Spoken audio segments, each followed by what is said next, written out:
You're listening to Wanderlust Diaries, the ultimate travel podcast for solo female travellers 40 and beyond who are ready to explore the world. Join me, Terri Reynolds, where we talk all things travel and why it's so important and what's stopping you from getting out there and exploring the world. We'll discuss the steps you can take now to fix it, empowering you to ignite your curiosity and set your heart free so that you have the confidence to travel wherever you want, whenever you want. Offering insights, tips, hacks, and remarkable women's stories along the way. So come on, grab your passport, pack your sense of adventure, and get ready to be inspired. Whether you're a first-time solo traveller or a seasoned globetrotter, Wanderlust Diaries is your community of like-minded souls, uplifting and supporting women over 40 who dare to explore.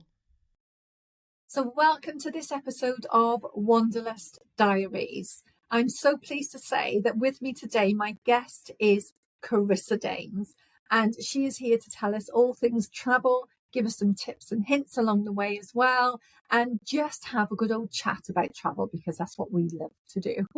So hi, Corissa. Thank you so much for joining me today. And yes, let's start off with tell us a bit about you. Sure. So I am in my 40s. And I have a daughter who is an adult. And so I'm kind of at that point in my life where I can kind of venture out and start doing some things that I've never done before. And so I knew that I wanted to do solo traveling to different countries. So I kind of over the years have built myself up to doing that. I'm a business owner. I own my own business. I own an HR consulting business. Okay. Yeah. And so that it keeps me busy, but it also gives me some flexibility. So, so that's awesome. And so I really, there's a lot of planning, obviously, that goes into leaving for a period of time to another country. And so, it's really helpful to have my own kind of control over that, which I realize that some people don't have. Absolutely. Yes. But, I am just getting out there, exploring different cultures, exploring new things, and, living my best life. Fantastic. Yeah, I love that. And you know what?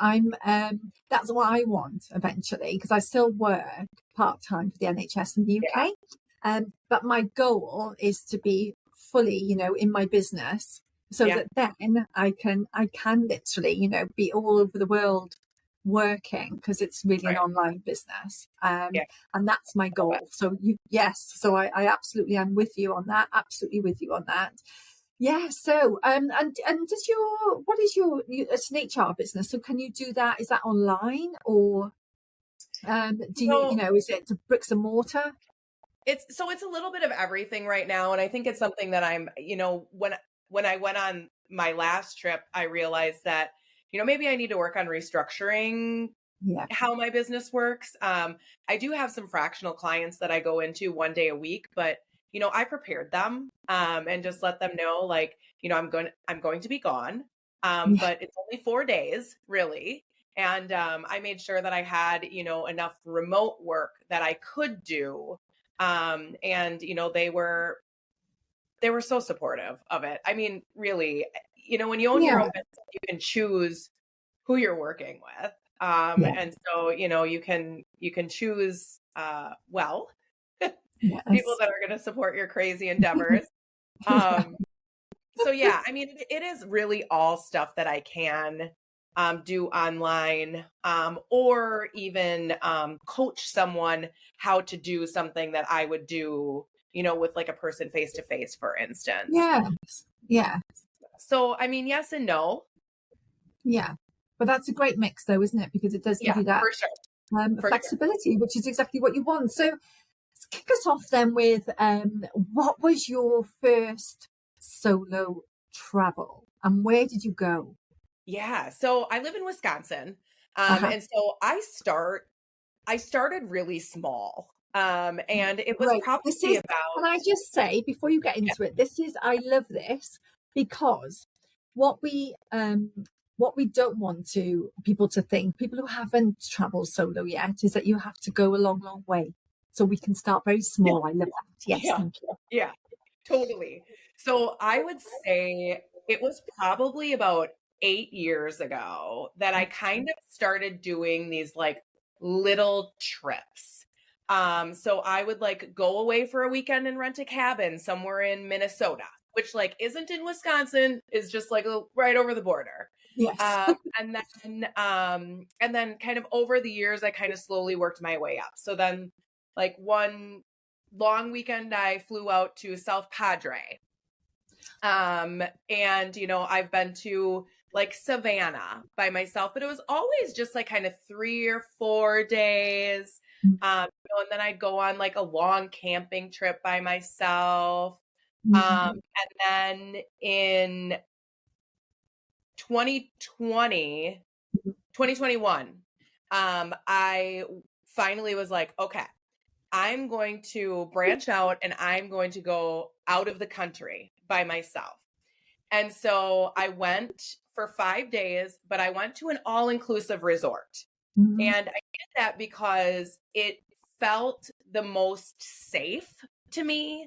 I didn't have to worry about like, you know, who was getting me from the airport to the resort, what food I would be eating, where I would be staying, the safety of, you know, the resort. I could just stay on the resort if I didn't feel comfortable going off of the resort. And so I did that and I stayed for 5 days. And I would say like my favorite part of solo traveling is the amazing people that you meet that I don't think you would meet if you didn't go by yourself. So I met 5 people there that one of them solo travels and 2 of them were couples that like I still talk to 3 years later. Oh, so that it's was the best bit, isn't it? I think it's the best bit about solo travel is that you are right, because if you go with someone, I know that when I go with friends, we very rarely connect with others because you're just doing the things that you do together. And usually if I go away with somebody else, they're usually married anyway, so they're just used to being their own little bubble. 100%. Yep, 100%. And so it really almost forces you to meet other people because it you know it does get lonely if you don't meet other people or talk to other people. You know, I mean, I'm really good at spending time with myself, but at some point I need some type of interaction. Yes, exactly. So you mentioned the word loneliness there then. And I know like one of the barriers that stops people from solo traveling, you know, for the first time. There are a few things, but I know loneliness is one of them. Any little stories or tips that you can give to people around loneliness? I know for me, when I'm solo traveling, I love it's the best of both worlds. I can either be on my own or I can be with a group. Now, I've kind of formed, this is an art form for me now, you know, going to speak to people and all the rest of it. There's no issue for me whatsoever. But I remember the first times, you know, and you think, oh, there's people over there. I should just, you know, let's just go. And now it's just second nature and I don't have to think about it. I definitely so I guess a couple things. Like I almost feel like safety and loneliness are kind of coupled together in the same thing, because you really do have to be careful because you don't want to, you know, show all your cards. And so, you know, I meet a lot of people by like just going out and getting dinner. You know, and getting food. I would say like probably one of the best, especially with my last solo trip, which was my biggest solo trip I've ever taken, which was a month in Costa Rica by myself. We'll get onto that. We'll get into it a little bit. You know, there it was like, there's so many tours and like fun things going on that like, that's what I would suggest people do. Is, you know, sign up for kind of like group activities where there's most likely going to be other solo travelers there. And, you know, that's how you can connect with people. But I also, you know, I feel like I have a pretty good intuition too on like who I should be and shouldn't be talking to. But I definitely will start out the conversation. Like if someone, you know, approaches me or if I approach someone, I'm very extroverted. So for me, it's not a big deal to approach someone. I'm from Wisconsin. Like we'll talk to anybody. which is a blessing and a curse sometimes. It must be true because you're talking to me, Carissa. So it must be true. Yes. Well, you're an easy one to talk to. There's some very challenging people out there, right? But you go and sit at a restaurant, and someone sits down next to you. Yes. I'm not going to say like I'm here traveling by myself. I'm Oh going gosh, to yes. a group of friends. Yes. And they're off doing something that I wasn't interested in doing. So I just said I was going to come get some food. And once you kind of get to know them and realize that they're not someone that's going to harm you or not a potential harm, then you can kind of talk a little bit more about what's going on and what you enjoyed and what you found and stuff like that. No, absolutely. And also like you said about going off in a group, or you went to a resort, that type of thing where something is already arranged for you. Within that group, then when you go off, there are little tours within that are arranged that you can go off on. And that's how you can connect a bit better, a bit more confidently, I would say, with other people. Because when you're in a smaller setting like that, and there's only a handful of, say, 15 people, 20 people, that's a lot smaller group than when you go on one of the bigger tours. And that gives you a better flavour then, doesn't it, for the type of people who are there. You do just gravitate, don't you, to I always do anyway. I just gravitate to certain people. I find that for me personally, I've found that the tours through the Airbnb website, so like Airbnb actually has tours that you can sign up for. Those are the best ones that I've been on because they're small groups. They're not like huge tour with 40 people. It is a local person that is doing these tours for extra money, and there's 10 of you. Yes, I totally agree. The smaller, the better.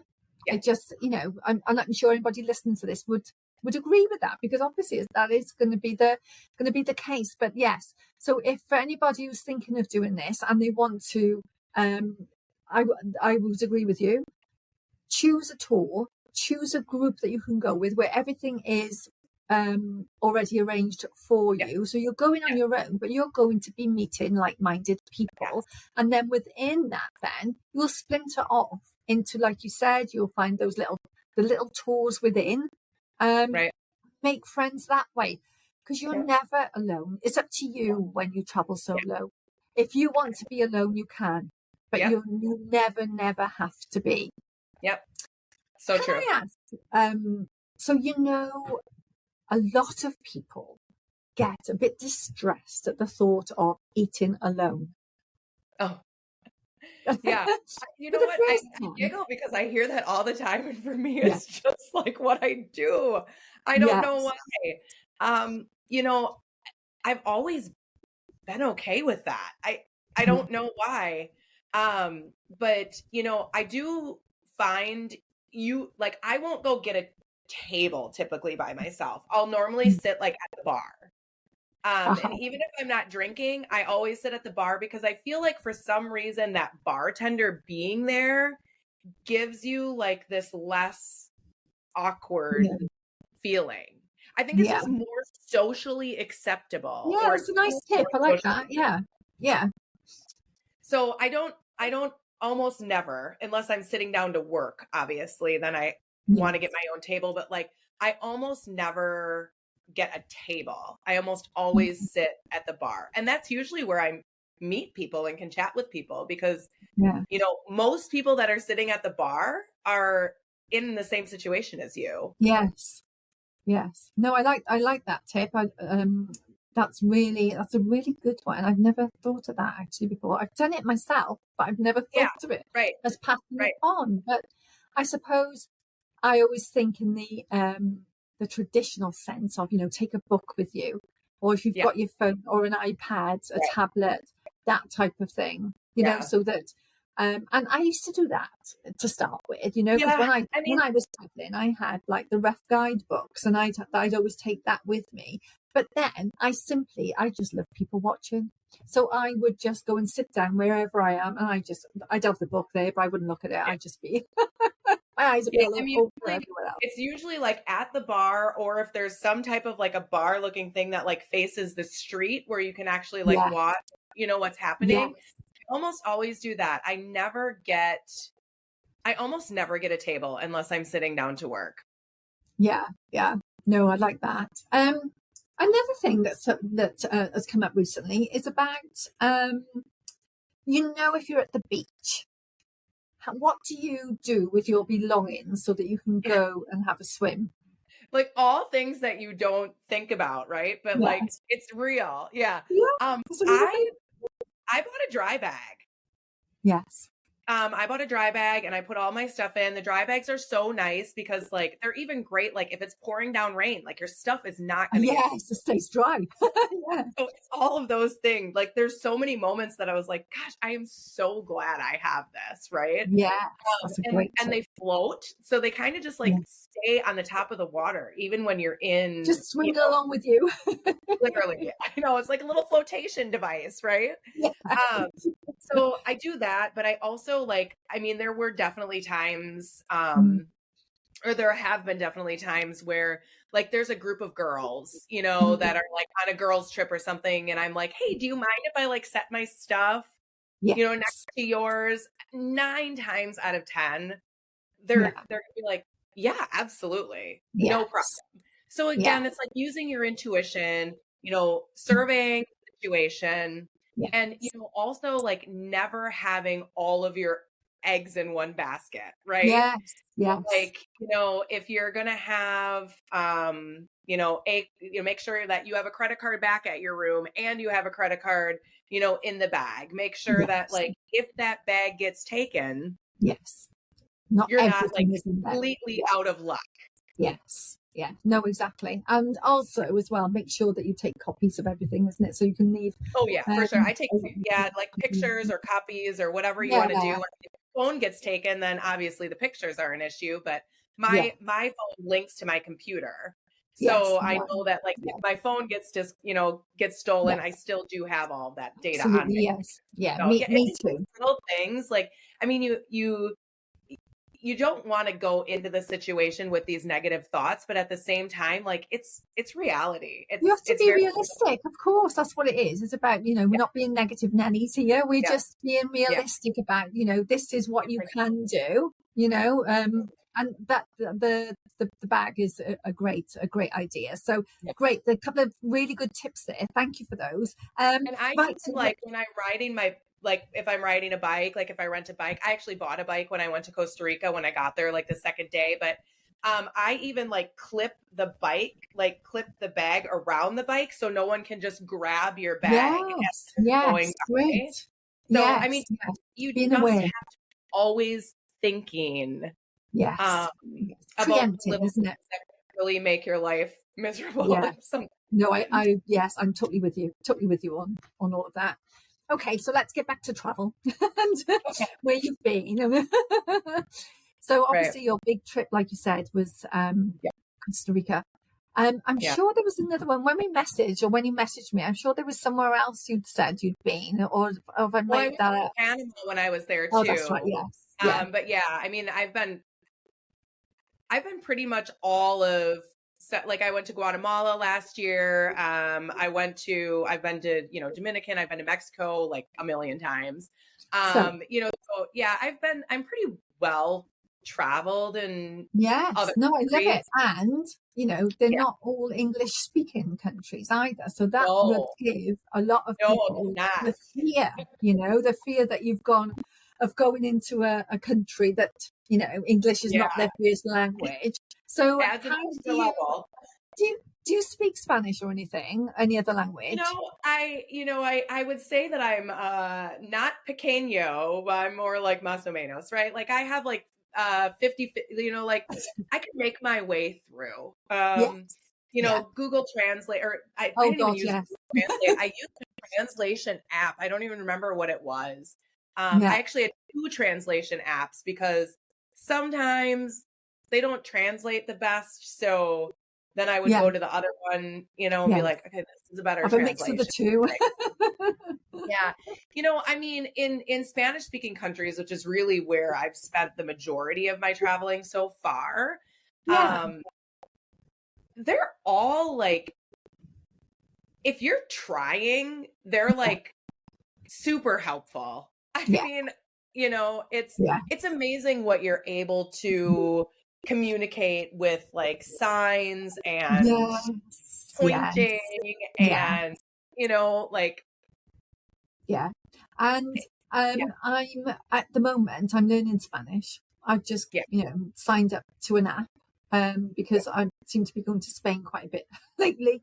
So I thought, yeah, right, okay, I know the very basics, but let's have a little, let's have a bit more knowledge. And like you said, there's always Google Translate. There's always right. somewhere that you can Yeah. translate language. So don't let that, listeners, please don't let that put you off, No, not at all. And a lot of times there are like someone who is bilingual. And like, if you Yeah, can just, like when I bought my bike, I was like I love struggling a it. little bit because I wanted to like barter with them. Yeah, But I knew that they were going, like, I wasn't feeling very confident about it. And so this woman actually came up and like, she lived there, but is yeah. from America. And so I said, would you mind helping me? And she's like, oh, absolutely. Like, no problem. So Yeah, it's asking for help too. Like, yes. Yes, it is okay to be vulnerable now and again. oh, 100%. Just make sure it's in the right way, in the right Yeah, place. right. Yeah. Choose wisely. But yes, it's okay. Yeah. So how many? Before we get on to Costa Rica, because I want to hear all about that. Did you say you spent a month there? Yes. I was there for the whole month So of February. so before that, then leading Mhm. up to that month, how often were you going away, and where were you going? Like I know you just said you've been to most of South America, by the sounds of it. Yeah, I really have. Um, I wasn't really, it was very much like a kind of a last minute random decision. Like I think I decided in like November that I was going to go to I had been to Costa Rica previously in January of 2020. I had gone with a friend and we stayed in an all inclusive and I just fell in love with the country and I wanted to know more about it. It is by far the safest I've ever felt in another country. Oh And so wow, yeah. I felt really comfortable venturing there by myself. And, Oh, that's what brilliant. I would suggest to people. Like, if you're going to leave a country, if you're going to go to another country by yourself, make sure that you do a ton of research to Oh find out, yes, like, is it yes, safe? Because yes, Costa Rica is like the number one solo traveled country in the world. is Because it? it is so safe. It's so Yeah, safe. 'cause I know it's part. There's about six altogether, isn't there? That's like the top, and I didn't realize it was right at the top. Oh, Yeah, yeah. oh yeah. It's like the safest country that you can travel to. And so Mhm. that was a part of the decision making for me. Yes. I honestly felt way safer by myself in Costa Rica for a month than I did for a week in the Dominican at a resort. Ah, yes, yes. So, it's just really important to do your research. I mean, really. It is, isn't it? Hmm. It's the top thing that to do. It's a top thing to Yeah. do. It's a top tip. Is research, research, research. Um, And, not just add groups on Facebook. I mean, there are a yeah, million traveling in Costa Rica groups on Facebook. And yes, I joined like two or three of them, and you're going yeah, to find that in any country. Um, yes, they'll give you advice and sometimes you take it, something like they said, don't go to Panama. Absolutely do not go to Panama. And the more I was in Costa Rica, I was like, I'm going to Panama. Like, I've talked to enough people that have gone there yes. Well, and that's it. You've done your research. You've been finding totally. out about it. You When I didn't got to just Costa go. Rica, Yeah, I did research. Yeah. yes, I did my yeah, own research instead of listening yes, to, I think yeah, there's a lot of fear mongering that goes on, yeah, unfortunately. One person has a bad experience and it's like really not even that bad of an experience, or maybe they made like a really poor decision that you would never make. yes, And yes, that, so you really have to kind of look at all the details. yes. Never once did I feel unsafe when I went over. Well, I take that back. The travel to get there Yeah. felt very unsafe. But once I was there in the country, it never felt unsafe. It was And it was fine. just their modes of transportation. It didn't have anything to do with the people. No. Okay. Okay. Is it quite difficult to get there then? So we went to Bocas del Toro, which is like a set of islands actually off of the main island of Panama. Okay. Yeah. And so to get from the main island of Panama to Bocas del Toro, you had to take this very rickety, sketchy boat with 24 people on it through the middle of the ocean. Okay. And I did at one point think that was probably where I was going to end up spending the rest of my life. There was a huge storm. Yeah, there was a huge storm. It was super windy. We were in this little boat. Everyone was like, the waves were just pouring into the boat. Everyone was soaked. I mean, and we're in the middle of the ocean. Yeah, like a fishing boat, like a flatbed boat. Like it wasn't even a giant boat. Wow. It's those things, and sometimes it's just best to not even know. They're like, we're going to take a water taxi. I absolutely agree with that. And it's those little things that come up that, like, they make the trip even more after the event, more exciting. Now I can laugh about it. Then I was terrified. Say that again. I missed that bit then, Corissa. I said now I can laugh about it, but in the moment I was terrified. Yes, I know. But at the time it's like, oh, will I get out of this alive or what? Is anybody else worried? Yeah. But Panama ended up being one of the most beautiful places I've ever been. I mean, I was shocked. Oh, really? Oh, yeah. Yes. So I will be going back there for sure.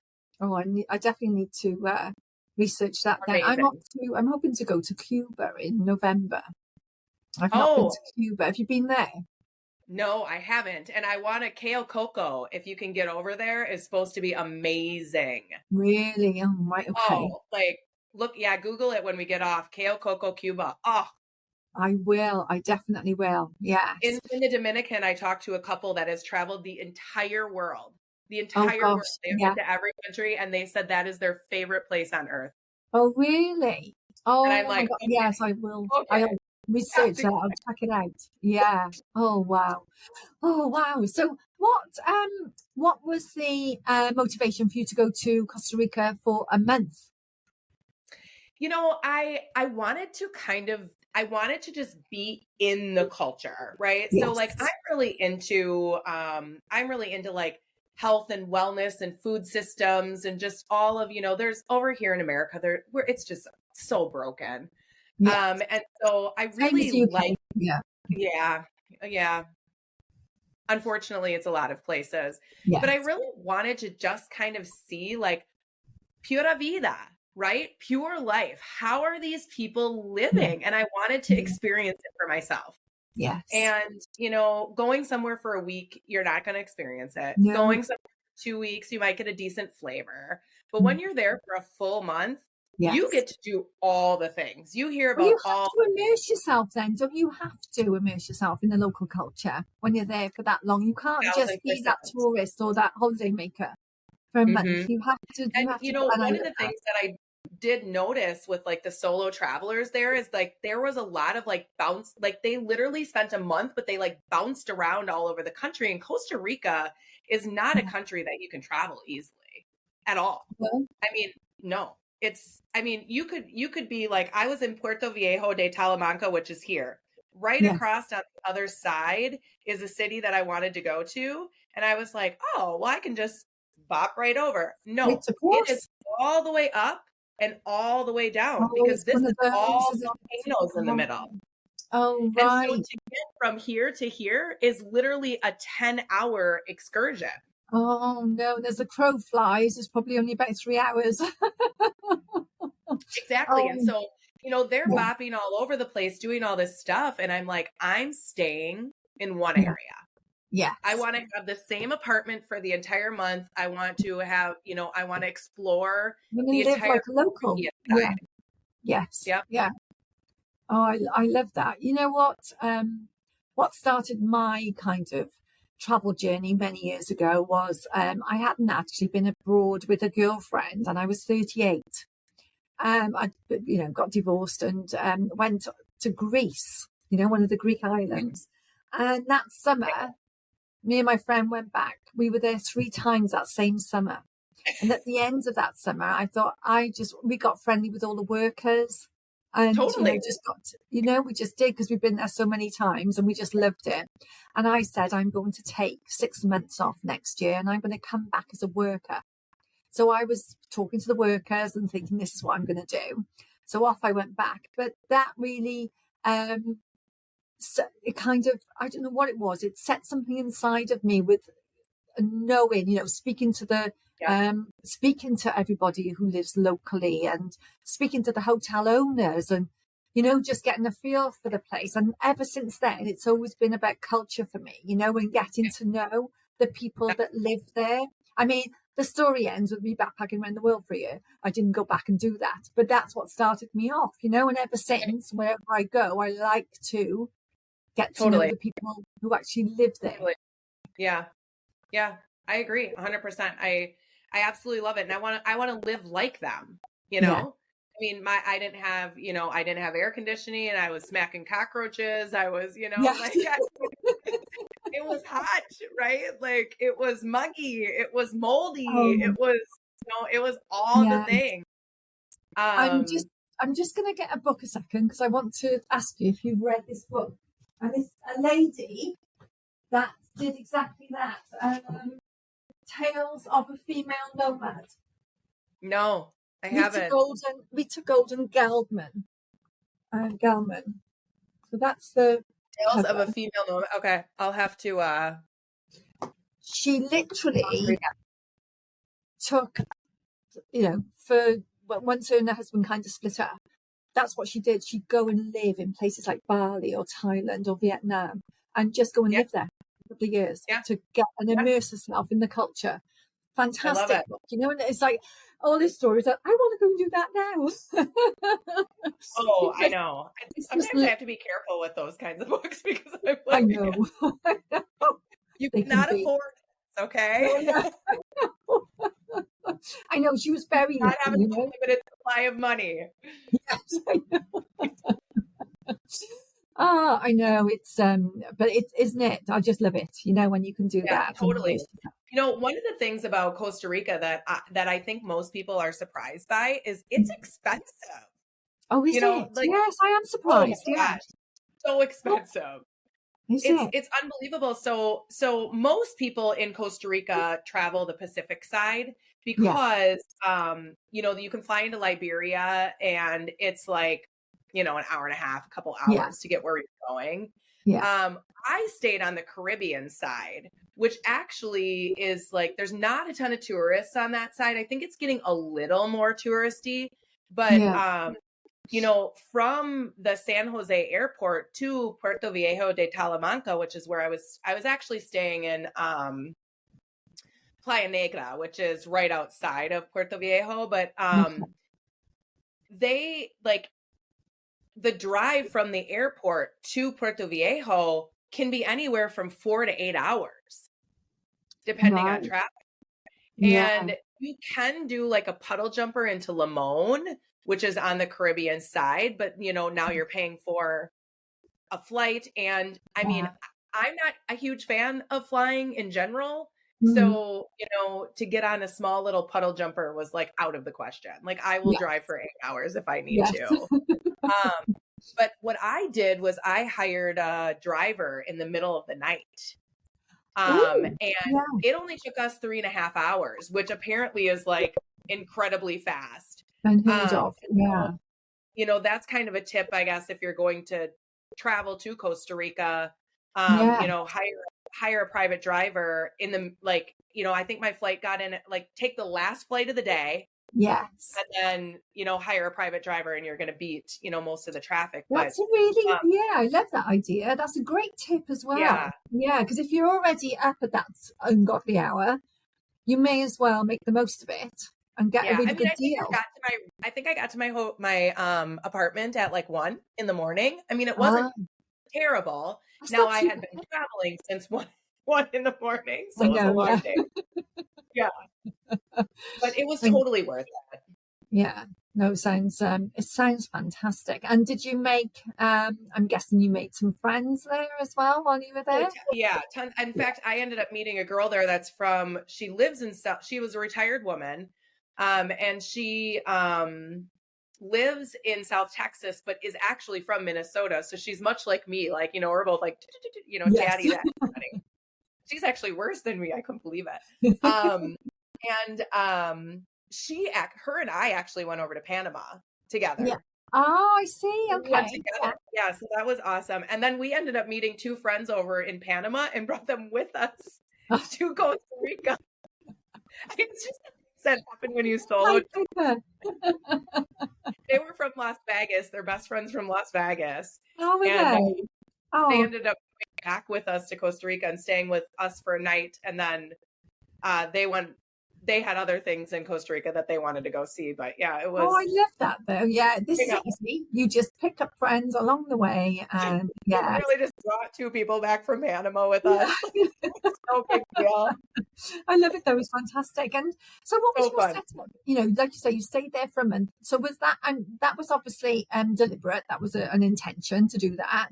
So did you arrange where to stay before you left, or did you do a bit of traveling first? I know you wanted to kind of plant yourself somewhere, but did you do anything like that first off?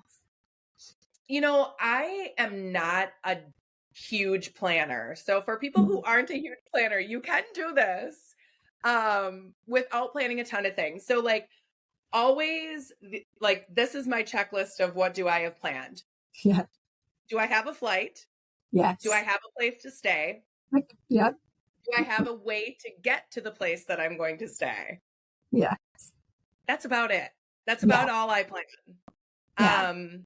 And, and of course, the phone situation, you have to make sure that you have, but that's really something that you want to make sure you have situated before you leave. Then also, credit cards, like, get a credit card that has low foreign fees or no foreign fees and low cash advance percentages. One of the things that I didn't expect is that like from Friday to Tuesday, every week, there was no ATM money, no money in the ATMs. Oh, really? Oh. Yeah. So it's like, you just have to be prepared. Like you literally cannot spend. I mean, there was literally a weekend where I had no money, zero. I had zero money. So like I could not take a tuk-tuk if I wanted to. I could not go out to eat if I wanted to. I could not get food from the grocery store if I wanted to. Like, I mean, it was not good. Well, so, you're still alive though, Corissa. I did. And actually what I ended up doing was I ended up borrowing some money from an American and Venmoing her. Yes. Yeah. And so like you can find ways, but like, just always be prepared. Yeah, it's not great, is it, to be without anything? Yeah. No, I know what you're saying. Like, from a planning perspective, I have done this to myself so many times where I planned something that I wanted to go to or that I wanted to do. And then when the moment came, there was something else that I wanted to do. Yes. And then I would get frustrated with myself. And so I basically I wouldn't plan anything until like the day before or 2 days before. Yes. I always like to do that wherever I'm flying to. I like to have a first night's accommodation booked, so I know I've got somewhere to stay for that first night, and you either stay or you move on. Yeah, so at least you know you've got that, and that gives you the confidence then as well, doesn't it? And I think for the people who are planners out there, I guess I'm not one, so I guess I can't really like. I don't know how they feel when they don't plan, but like when you do something like this, you just have to be able to be fluid and flow with whatever happens, whatever comes up. Curveballs come out of everywhere, don't they? Every which way, when you least expect them. It doesn't matter how much you plan, you can plan at 120,000%. When you get a curveball that comes from absolutely nowhere, But all of that comes with experience then, though, doesn't it? You know, once it happens once or twice, you kind of, first time, it's a bit like, oh, I don't know what to do, I don't know. But you find your way through it, you'll sort it out, and it'll be absolutely fine. And then the more it happens to you, the more it's just like, oh, right, okay, then I better do that instead, or, you know? Just another day in the life, right? Yes, exactly that. I've started calling them all adventures. Well, that was an adventure. Yes. They're all little mini adventures of their own, aren't they? Those little ones, you know, you've gone on a big adventure, but in amongst all of that, you're going to get these little curveballs that come your way, give you a little mini adventure mixed up, you know, and it makes the story better in the end. Yes, because you do just get on with it. You just sort it out, whatever. That's, you know, in my I did a journal, which I think you're gonna link to, which I will say I was better at doing in the beginning than I was towards the end. I still haven't wrote about Panama, so maybe this will make me write about it. But you know, I share the good and the bad. I mean, I shared the ups and I shared the downs, and there was both. I mean, it's not going to be, you know, this beautiful picture of everything went well. I mean, I was very thankful that, you know, I didn't have any health issues, or I didn't have any accidents, or I didn't have anything like that come up. But you know, it can happen. And so, you know, it's just kind of working through that and figuring out. No, it's exactly that, you know, and all it does is make you a more confident person, you know, when these things happen. If everything went really smooth, it'd probably be a bit boring, to be honest. You're not wrong. You're not wrong at all. It would be a much less exciting story. Brilliant. I love all those stories. And the fact that you just went and bought yourself a bike as well while you were. Oh, yeah. Yeah. Was it a second-hand bike? A pre-loved bike? Or was it brand new? It was an absolute piece of garbage. It was just like a rust bucket. I called it Ziggy, which you can read about in my thing, but it had like a Jamaican. So the Caribbean side of Costa Rica was actually founded by Jamaicans.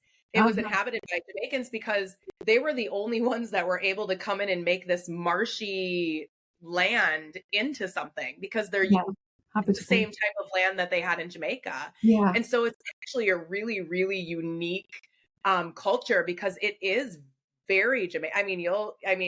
It feels very Jamaica. And so it's like red beans and, you know, it's like beans and rice and jerk chicken, you know, like it's like a little bit of like two cultures meshed into one. And you know, lots of African American people that are fluent in Spanish, which is like so cool to see. You know, because they've stayed. And same with Panama. Panama is the same concept. It's really cool. It's really cool. You were talking about, you know, because I always say about the good, the bad, and the ugly. You know, it's like you need to have all sides of it and understand that it's not just rose-colored glasses. What was for you the worst part of being away for a month? Was there something maybe you missed something from home, like a food or a drink or a whatever? Or not? No, I really didn't. I am a person that just like immerses myself in whatever I'm in. You know, my bed was probably the thing that I missed the most. You know, I could have done without the cockroaches, you know, my kill freeze every evening, but you know, I mean, it's really just all part of the experience. You know, allegedly the water in Costa Rica is safe to drink. I still didn't drink it. I wasn't going to risk feeling awful. And so that was really interesting transition when I got back. I actually experienced, I don't know if you've ever experienced this before, but I think this is worth talking about. Re-entry, they call it, which I didn't even know was a thing, but when I got back to the United States after being gone for a month, everything felt very foreign to me. I like my home. I love my home. I love being in my home. It didn't feel good. Yeah. My dog I felt disconnected from my dog, my daughter, my Oh, life, my really? job, my house. It was really, really strange. I'm just trying to think now. I don't think I've had that feeling. Oh, I've had the feeling of, I don't want to go home. I want to stay in the sun. No, that was not it. I have felt that before. This was a whole different phenomenon. And I'm like, this has to be something psychological. Yeah. And so I looked it up, and it's actually a psychological phenomenon called re-entry. And it's real. Thankfully, I had a huge event that I needed to kind of organize and attend 2 days after I got back. So I was kind of forced back into, the reality, but it was definitely something that I experienced. I've just written it in my phone now to remind me to research that a bit later. Yeah. It's really it really affects people who are gone for a long period of time, and they've completely immersed themselves into a culture. So it's almost like you forget what life looked like before. Yeah. Well, I mean, I backpacked around the world for a year, but I was in different countries all the time. Right. So I wasn't in a particular culture. Right. Yes. So I literally created a life and a structure and a cycle where I was.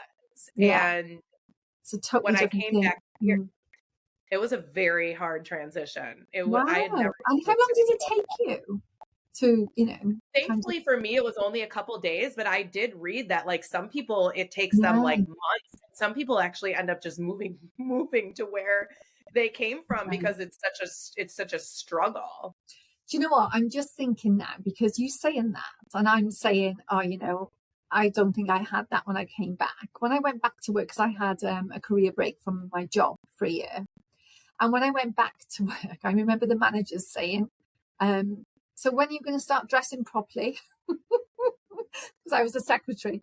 And when are you going to start dressing properly? And the consultant I worked for said to somebody, I think she's still in Australia mentally. So I think maybe thinking about it, maybe I was. I just didn't realize it.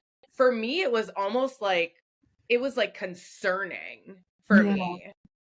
So, I mean, I think it's just something that, people need to be aware of. Like it is it is normal. Yeah. Whatever normal is, like it is a thing that does happen, and it's okay. And you'll, eventually I got through it. Yeah. That's really interesting. No, I've never heard of that before. It was very strange. Yes. Yeah. And at least for you, it just took a few days to come out of it. Because I mean, I can imagine that being a bit disconcerting if that carried on for quite a while, wouldn't it?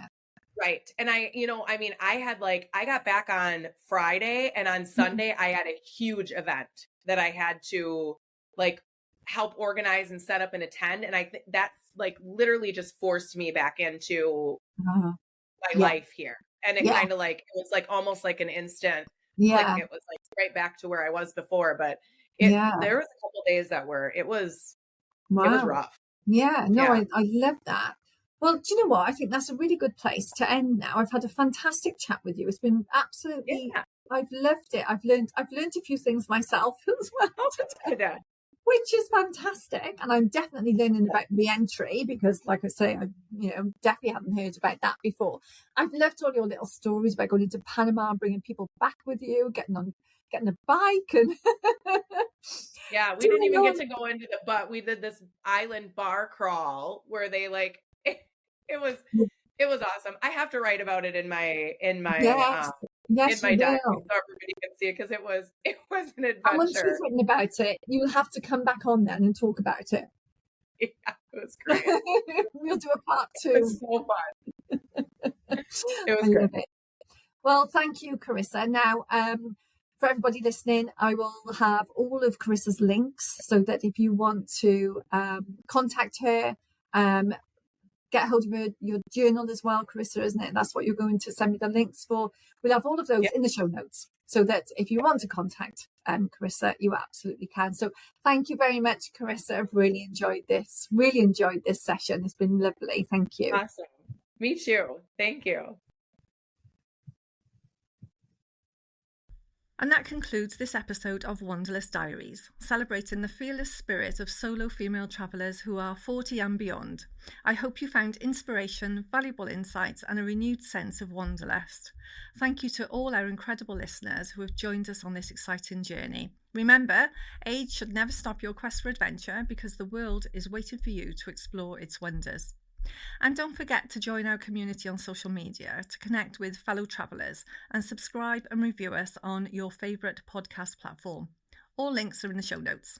Keep dreaming, keep exploring, and stay fearless. Until next time, this is Terri Reynolds signing off from Wanderlust Diaries. Psst, don't keep me a secret. Please tell your friends and fellow travellers.